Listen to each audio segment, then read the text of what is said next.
কয়েকদিন ধরে রাজধানীতে বেশ ভালোই গরম অনুভব হচ্ছে।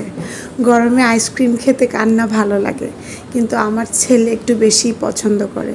মানে বের হলেই তার আইসক্রিম খেতে হবে। তো আমরা প্রায় বিকেলে বের হয়ে যাই আমি আমার বাবুকে নিয়ে। আজকে চলে আসছি জিয়া উদ্যানে। তো দেখেন কি অবস্থা, ঘাসটা সব করে ফেলছে।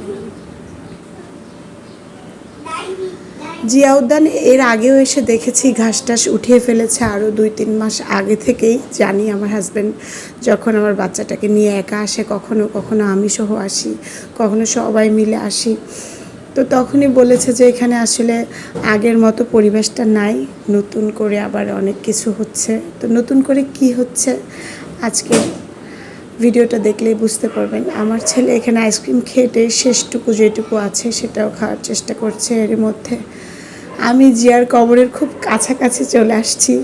তো দেখেন ভিউয়ার্স, উপরে রকেট গেছে, রকেটের একটা এখানে আমি যে জিনিসটা আসলে দেখাচ্ছি, এই জায়গাটায় সবুজ করে ঘাস ছিল, সবুজ একদম, সবাই ঘাসে গড়াগড়ি খেত। আর এই যে নিচের যে জায়গাটা, যে বিটটা ধরে 2টা সাদা শার্ট পরা লোক হেঁটে যাচ্ছে, তো এইখানেও কিন্তু সবুজ ঘাসে ভরা ছিল।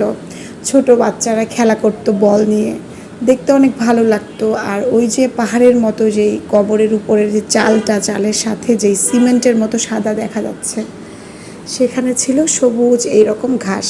এখানে তো কম ঘাস দেখতে পাচ্ছেন, এই যে সামনে বাচ্চারা খেলতেছে, এর চেয়েও বেশি গাঢ় করে ঘাস কিন্তু ছিল ওই কবর পাড়টাতে।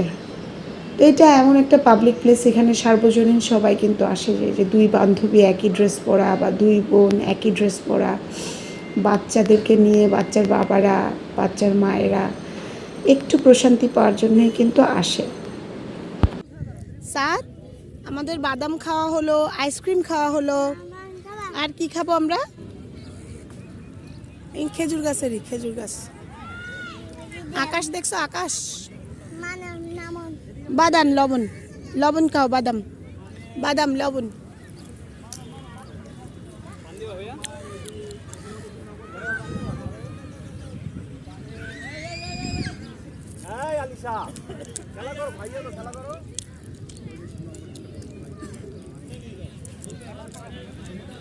তো ভিউয়ার্স, আমার বড় বড় বাদামগুলো খেতে অনেক ভালো লাগে। 50 টাকার বাদাম নিয়ে নিয়েছি, আর সেই বাদামগুলা লবণ দিয়ে বসে বসে খাচ্ছি।